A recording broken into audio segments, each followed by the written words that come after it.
Hello and welcome back to the Adidas Rockstars 2017. We're here in the Facebook Live studio. My name's Liam Lonsdale and I'm here with Sean McColl and Udo Neumann. How's it going, gents? It's going really good. The semifinals was really cool. I'm really excited to see what Udo's picked out. Yeah, after we split last time, I went into the director's room. Actually, it's a huge truck. We were watching these 16 screens. And the director is supposed to make decisions, and yeah, it's very. I have a processor from the 60s built in, so I'm easily overwhelmed. You know? So bear with me. Right now I have so many pictures in my head. So to give you guys an update, what we're here doing now is actually analysing the top moves with Udo from the semi-finals competition. We're going to go through the boulder problems that the guys were competing on, and we're going to do our very best to go through why people did do moves and why people didn't. And Udo has all that on the iPad, just like we looked at before. Yeah. Before we start looking at that technology, though, don't forget to like and share the broadcast using the Facebook buttons. It's dead easy to do. Hit like, hit share. And if you have questions, then stick them in the comments. Udo, let's start with the analysis. Who's first? Yes, let's start with the women's first problem. And I'm here in Stuttgart since Monday to get as much knowledge about the route setting as possible. And I think last night Laurent changed it all. So, and I show you the first problem, and I watched the route setters, the 9 route setters. I have 9 route setters here, all world-class route setters, probably the strongest route setting team ever. And they couldn't do this move, at least as long as I was watching, as these 2 girls, Akio Noguchi and Shauna Coxey, did it. So I wanted to start with this. So let's take a look at that. I already queued it up, as we said before, you know, and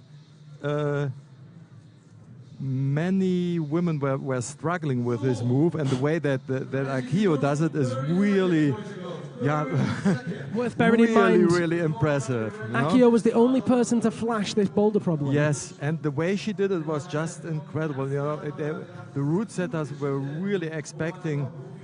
So let's look at Akio first. Yeah, I synced it up where they both match at the volcano. You know, Shauna chalks in between, so it's a little bit. So basically, what she does is like this really open that right foot move. So there was another competitor that tried it, like Akio, and couldn't do the move like that. Yes, it's really and these moves are so subtle. If you see, it depends so much how. In Germany we say soft on her leg, you know, like how smooth. She lowers her center of gravity and kind of kills the swing. But this is something it's really hard to do. It looks so plausible when it always looks easy when they do it, though. It's always the same. But I was really amazed. I was watching sitting in the director's room, and Akio does it this way. That was really impressive. And so let's take a look at how Shauna does it. Yes, Shauna. I think Shauna used the method they somehow intended, you know, that she would cross through. Very close to the wall. Yeah, very close to the wall, and she stays very compact, as we say. No, there is no swing. I think all the other women were kind of swinging or using their leg as a pendulum. Yeah. But I mean, both ways look really plausible, but I didn't see them all week. You know, when they're working on these problems. And so then from the volcano, did they climb it the same way? I didn't even check. So Akio goes up left hand first, Shauna goes right hand first. To the bonus hold, yes, maybe to powerful move for Shauna now. Hold. I think it was harder the way that Shauna did it. Yes, going off the undercling. Yeah, and I think if you see it really on the big screen, you see how that is a tough move. That's a really burly move for Shauna. Yeah, you're right. And I think that every competitor that got up to the undercling and the bonus eventually did that cruxy move at the top. Yes. But if you see Shauna's body position on the, you know, for going for the slab or for the sloper, you know, you can tell that is She's confident. She's not going to fall on that. No, but still, if you compare the split screen right now, it still looks easier for Akio. Yeah, she looks much higher in the foot. Yeah, she's higher in the foot. And I remember watching it live. it looked like less effort for Akio. Yeah. So another thing we talked about previously is these two guys. Well, it takes me a while. That Kai Leitner and and now Meishi. not Sean. Meishi. And no, Someone taller than me, I think. I picked Jan. Ah, okay, cool. So let's wait. Men's boulder number 1. Men's boulder number 1. You know, because I must admit, when I watched the route setters, I really thought it would be an advantage to be short. Actually, no, I don't know why, but I totally got this wrong, because now watching it, it almost looks as if it's easier if you're tall. All the tall guys were. I mean, Kai just crushed this boulder. Totally, but so did Jan, didn't he? I mean, and here you can almost tell, on this frame you can almost tell about the 20 centimeters more span. Or? It looks a little bit like it. It's not the same lens though, you know, it's a little differently. To really do this comparison accurately, you need the same focal length. Oh, actually, look, Jan. Let's see who is quicker. I didn't check before. No, talking about effortless. No, many climbers try to use the left volume much more and try to get up with the left volume. And so looking at that now, we're watching essentially, they are syncs, so this is real time. Although it's being slowed down, this is the time comparatively that they would have climbed it. We haven't changed the sync. No. I just sync them up as soon as the second leg foot left the ground. So basically, they are like synchronized swimmers. They're totally in sync. Look, amazing. This is, the middle section was off, but then they get to the top at the exact same time. And this happens really often when I do the split screens. I'm so amazed where people lose time and where they gain time. It's really amazing, because sometimes people look as if they're really fast climbers, but in fact they only appear like this. And let's watch Kai on this, because he just Doesn't didn't even flip his the hand. He just locks off. He's on that shoulder. Jan flipped it halfway, and then completed the flip right at the end. But Kai just locks off. You can see really his range of motion is amazing. Yeah. And that wingspan really coming into play there. Yeah, but I didn't. For some reason, I thought like double Gastons that would suit the shorter arms more. As I said, again, something to learn from this. No? In general, the guys' boulder problems were a little bit hard. They were really hard, Yeah. Sean and I were talking about this over lunch, actually, the way that the results were split. You could get into the finals with one flash. Yeah. Yeah, is this no. Yeah. Tomoa Narazaki flashed one boulder and got 3 bonuses. But Jan flashed the first one too and had too many. It was. I think Jan had. I think Jan also had 3 bonuses flash. Yeah. But Tomoa wins because it count back to qualifiers. Yeah. So Jan got knocked out because of Tomoa, and Yurne actually would have knocked out Tomoa. Yeah. Or maybe they tied or something weird. Yeah. But Yurne took Very one close. too many tries on the first boulder. Yeah. So let's. I don't know if it's synced in the right way, but this is a nice story about Dark Horse, or at least for me. You know, I didn't climb consider Udo. him as a as somebody who could potentially make it into the finals. And then, but we also have a really nice story about a little comeback of Dmitry Sharafutinov, you know, 3 times world champion, who made it into the finals. Yeah, and it's just really good to see. Him and Kokoro were one of the first few athletes out, and then Kokoro flashed the second boulder. Dimitri did the third boulder on his first or second try, and we were in the studio kind of talking about it. We said, it's going to see a couple of ascents. Maybe someone's going to do 3 boulders. Yeah. Is 2 and 3 going to be enough? No, I think 2 and 2 will be enough. And then in the end, they qualify second and third. So. Yeah. It was really, really interesting to see. Yeah, and I'm really happy for Dimitri, I must say. Yeah, definitely. Really, yeah. because he was invincible, like 2011, 20... He was the one to beat. 2012, 2013. Yeah, all that. Few he years. was the guy to beat, and he has this incredible physical abilities. And then he was struggling a bit with the circus style of bouldering. At least this is how he sees it. But this is definitely a nice comeback story of him. You know, and again, you see, you would imagine, like, if you that these boulder problems are so hard that the ways to do them are quite similar, but in fact, there's not one move that they do the same. No, and this boulder was really cool because there were so many different ways you could do it. It depended, what was your forte. Are you going to go feet first the whole time? Like, even these positions are different at the end. I think Dimitri went to the final hold with his left hand, or someone went with their left hand. Alexei. So Alexei, that's it. Yeah. One of the, Dimitri went with his right hand, but then struggled to match feet and then match hands. Yeah. And then there was one other top, and he spends 10, 20 seconds here matching feet, and then. Yeah. If he squeezed that hold any harder, juice would come out. And the route setters were definitely not considering this an option. They were sure that you had to get the last hold like this. Yeah. They were spending forever on this. Shoulder. It's really awkward to stand on this thing. And nobody was really... But again, this is Dimitri and his fantastic physical abilities. And of course, our dark horse. This is the right term, right? Dark horse? Yeah, it's the right term. This was incredible. And it makes it look easy. Okay, let's look at another hideous... Does it, shakes his head. Make it finals. Yeah, buddy. Fascinating. Absolutely fascinating. Let's... And Udo, while you're looking for those pictures, I would like to point out that 50% of our finalists are Japanese. Yeah. That's on trend for the competitions this year. 3 women, 3 men. 3 women, 3 men. Yes. What they doing? I think not for only for this year. This is the trend for the time to come. What is it that makes the Japanese so much better? I think there must be a cultural thing for sure. Attention to detail.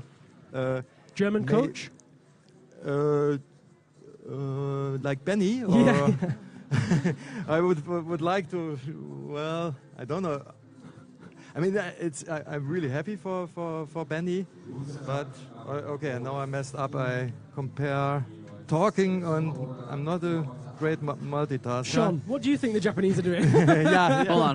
We'll have that. We'll get this. Udo, you get the pictures. I think they're actually doing a couple things that some other teams are doing, but I mean a couple things that I know they're doing is they train together actually quite a lot, and they have that whole mentality of bringing everyone towards the top.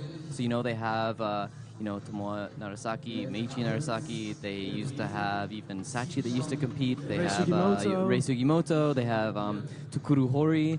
They have the youngsters, the Yoshi. There's there's so many of them, and so when you get them all together and you say, "Okay, guys, let's go sesh, let's go train," you see just the potential of all those climbers. They could all be in finals. 1 or 2 of them might be in finals, and I think it really helps kind of open their minds or be like, "Oh, I can't do that move," and then someone else does. You're like, "Oh, maybe I can't do that move," and then they try harder the next time. I think there's that. I've also heard them talk about how it's very much in Japanese culture to never give up. So as soon as they can't do something, they're always like, "No, I need to focus. I need to do it. I need to do it better." And I've also heard that when they do a boulder and they do it a little bit in an ugly fashion, they're like, "No, we have to do it again until it's perfect." Yeah. Love that. This is the Japanese term kaizen, or I don't know, kaizen. Or I've heard it. Yeah, it's basically that even if you're winning, there's still You room for improvement. There you go. When I got the youth B girl, who had beaten Akio at the Japanese championships. She's just 15 years old, and she became world champion now, and she was like, she posted on Instagram, yes, of course I'm very happy, thank you for all the support, but I saw so many things to improve. Always looking for improvement. With a 15-year-old girl. And one thing in training we noticed when we were bouldering with them, the boys boulder together and they only move on to the second problem or the next problem when everybody has topped the problem. And this is, no other nation does this. If Jan tops something and our boys are just reaching the top somehow, they comfort themselves, so they are, well, I mean, I would have done it next time, but just let's move on. No, it's also a little bit comfortable. If you go bouldering together and you boulder really nicely, and I'm somehow, can do single moves, I'm almost, identifying myself. I'm like, okay, I'm doing well, but if I'm alone, It's the leave no man behind. Yes, mentality. it's totally leave no man behind. So let's look at these next pictures. I have that this was a nasty problem, you know, and this is a typical Manu Not nasty Hassler. for these two, though. I said it was Manu's, right? Oh, Yeah, you this did is say that. Manu Hassler problem, and unfortunately now we have this obstruction I talked before. Okay, now he's got a clear view because this is the hard move. Not And they that look so comfortable on the hard move compared to everyone else. Like, yeah. Tron is just chilling. Yeah. Yeah, this is really, what makes it, I didn't even see that, maybe that was, look, this nice outside edge or left foot on this, because it's really difficult. Wait, let's look again, okay. No, he's standing on the right hand. This is really hard, because again, you need to be soft in the leg. You know, if you're a little tiny bit too stiff-legged, the move doesn't work. So let's see Chun going for this crimp. Yes. Yeah, because Chon got the knee bar. Really stable. Is it the knee bar? Yeah, he did get a knee like bar. on the Nice. thigh. And then he didn't know when to take it out. Because he mashed sand for a sec, and then he goes back down. Okay. Meanwhile, so in this case, Kokoro is quite a bit faster. And then he put the Barry back step I in. remember that. Yes. Whoa, yeah. It's super deep knee drop. Yes. Puts the foot in And behind then it's him. tall enough to reach the top from here. That's Okay, right. I think they didn't leave any. Yeah. Interesting that he had his thumb under that This is- crimp as well. Yeah, this is something we really. It's almost like a little bit. How do I don't sound racist on this? But okay, there are different body types, definitely, and The Asian climbers, you mean. the white guys are prone. They're really good in carrying things, and they're robust, and they can stand the cold, and but they can't get into positions like this. Well, maybe I have to say, though, Udo, the one thing that I really notice about the Asian teams is that they stretch. They really stretch. Yeah, Way more absolutely. than I've seen any other team stretch. Absolutely. And it's all about active flexibility, mobility, though. It's not, no, we see the whole thing. Yes, but it's also, you sometimes see this with really young girls, that they somehow, they don't know really that potentially that they could get injured, especially with the deep drop knees. Yeah. And the older they get, once you have a knee injury, you know, this pretty Hard to much. overcome. Yeah. Look you at don't- Petra. Yes. This is traumatic experience changes it all. And is there So- another move that you want to show us as well? Yes, I would really I'm really Another happy female for one, maybe? Alex. I'm really There we go. because now we're doing Female 4. We're doing speed bouldering now. No, because there was really from. Wait, I get the second clip too. I get Mio and. Mio climbed phenomenally in the semifinals. Yeah. But I'm also really happy for Alex because I mean this thing I didn't check yet, but I think we don't have the start. Let's get Mio into the same position and single 10. That should be good enough, and then just let it. Watch them climb at the same time. Yeah. So, perfect sync. I would almost, we should have a bet. I think Alex is faster, but maybe, no, Mio looks faster. Both these ascents were really like speed bouldering. It was really. And they both chopped up at the exact same time. Sometimes it's like twins separated after birth, you know, like. It's amazing how similar certain solutions are. They're equally fast. And now again, the same thing as with the first boulder problem. Okay, actually Alex is a tiny bit slower. I mean, Same wave to the crowd as well. yeah. So, yeah. So I'm really happy to see Alex in the finals again. Yeah, and Previous Adidas ROCKSTARS champion. Alex Won in 2012. Really? Okay. Yeah, cool. Well, I swear. I swear she won in 2012. He's right. When you won, I won in too. 2012, yeah. Okay, then you would know. Yeah. I think there's a picture of like me standing beside her. Okay. Yeah, then I would not be too amazed if Alex wins tonight. Oh, Udo just throwing it No, down. I think she. How should I say? Nowadays, I think she's detached enough from she can let it go. That was certainly one of She's Alex's really biggest relaxed. weaknesses Yeah. in the past was a mental game in the finals. Yeah. Well, that'd be really cool to see her on the podium again today for sure. Definitely. Yeah. No. Certainly in the super final. Yeah. Yeah, with these two. No. I'd need to check, but I want to say that Alex is our oldest finalist as well. Let's Other than see. Dimitri, in the girls for sure. She's 28. Yep. She was born in 89. Akio's 27. Born in 87. Oh no, Akio is born in 90. 89. 89, yeah. So they're both Same 28 then. age. Okay. Yeah. I don't know. I don't know. Akio, on the other hand, Akio appears super strong too. Totally. Very really composed. strong. Yeah, and it's amazing. Now, talking about the Japanese team, she's like the mom almost. They have these great idols. Usually Hirayama. Leaders. Yeah, leaders, but idols probably not the right term. You're right. Yeah. Anyhow, they have people to look up to. And the first Definitely. great Japanese sports climber was Yuji Hirayama. They owe him a lot. Yes. I think also fantastic technique and Great gym. yeah, fantastic climber. And then for the women, I think Akio is super important for them. Yeah. And she must feel the competition of being beaten by a 15-year-old or so. And she still keeps on improving. I'm really impressed by Akio. So maybe I count on Akio. We have to see. Yeah, I'm happy with either. All right. Yeah. What about you, Sean? Udo's thrown it out there. I'm going to put you on the spot.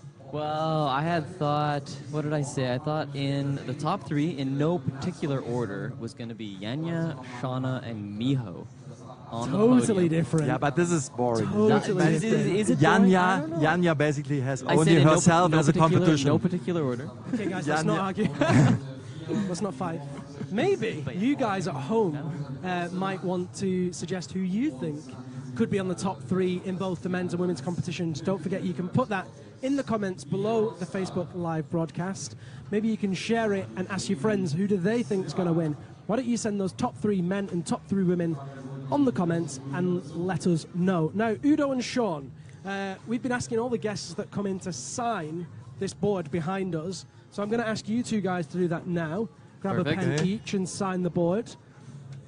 Don't Can forget. I sign with Odini? You can sign however you want, my friend. Okay, then However I make I a little want. drawing and. Yeah, as long as it's appropriate. It's a family show. Yeah. Remember, you can win this poster that's being signed by all of our pros that come and visit us in the studio. I think that's a man with glasses. I'm going to say that's a man with glasses. It's a man with glasses. We're safe. Good job. Nice. Sean's just written his name. Very predictable. You want to sign it too? I'll do that after. There you go. I don't feel like after, I'm going to after. sign it. Do it after. I don't feel like I'm worthy of the... Although I did tops and boulders yesterday. Oh, you did, yeah. Whole bunch of boulders. Yeah, so maybe I will. I don't know if I mentioned the tops and boulders yesterday. Did I mention that already? I think you did 5. Yeah, 5. 6. Thanks, Sean, for bigging my 7? ego. I did all the boulders twice. There we go. Well, that pretty much sums up what we wanted to cover in this short broadcast. We're actually going to be back, I say we, Sean and I are going to be back in the live studio with Adidas Terex athletes, some of the world's best outdoor climbers, to talk about their experiences and also what they think of this competition. Don't forget, like, share, get involved, Adidas ROCKSTARS community. Udo, thank you so much for joining us. It was a pleasure. We've I loved hope to having do those. it, more about, like this in the future. Yeah. It's really a lot of fun. Sean, thanks as always for your expert insight. Welcome. That's Udo, that's Sean, I'm Liam Lonsdale, and we'll be back shortly. Good afternoon.